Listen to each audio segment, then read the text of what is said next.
నేను బ్రేక్ఫాస్ట్కి ఇన్స్టెంట్గా అండ్ హెల్దీగా క్రిస్పీ రాగి దోసాస్ ఎలా చేసుకుంటానంటే, ఒక మిక్సీ జార్ తీసుకొని అందులోకి 1 కప్ ఆఫ్ రాగి పిండి, హాఫ్ కప్ ఆఫ్ బియ్యం పిండి, 2 స్పూన్స్ ఆఫ్ ఉప్మా రవ్వ, 2 స్పూన్స్ ఆఫ్ పెరుగు అండ్ కొంచెం సాల్ట్ వేసుకొని 2 కప్స్ వాటర్ వేసుకొని బ్లెండ్ చేసుకొని ఆ బ్యాటర్ని ఒక బౌల్లోకి ట్రాన్స్ఫర్ చేసుకోవాలి. ఆ మిక్సీ జార్లోనే ఇంకొక 1 కప్ ఆఫ్ వాటర్ వేసి అది మళ్ళీ ఇందులో పోసుకుంటున్నాను. ఒక 10 మినిట్స్ అలా పక్కన పెట్టి చిన్నగా కట్ చేసుకున్న క్యారెట్స్, ఆనియన్స్, పచ్చిమిర్చి, జీలకర్ర వేసి కలుపుకోవాలి. ఈ బ్యాటర్ కన్సిస్టెన్సీ కొంచెం థిక్గా ఉంది, సో నేను ఇంకొక కప్ ఆఫ్ వాటర్ వేసి కలుపుతున్నాను.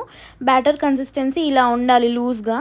సో నెక్స్ట్ దోశ వేసుకోవడానికి ప్యాన్ బాగా వేడివేడిగా ఉండాలి. ప్యాన్ మీద కొంచెం ఆయిల్ ఆర్ గీ స్ప్రెడ్ చేసి ఇలా ఈ బ్యాటర్ని పోసుకోవాలి.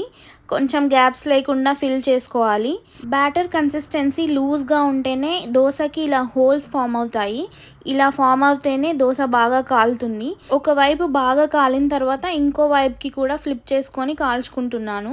అలా అయితేనే దోశ క్రిస్పీగా కాలుతుంది. ఈ ప్రాసెస్ మొత్తం మీడియం ఫ్లేమ్లోనే పెట్టుకొని చేసుకోవాలి. అండ్ ఈ దోశ తీసేసిన తర్వాత నెక్స్ట్ దోశ కూడా అదే సేమ్ ప్రాసెస్లో వేసుకోవాలి. చాలా హెల్దీగా చాలా బాగుంటాయి. లెఫ్ట్ ఓవర్ బ్యాటర్ని ఫ్రిడ్జ్లో స్టోర్ చేసుకోవచ్చు. మీరు కూడా ట్రై చేయండి.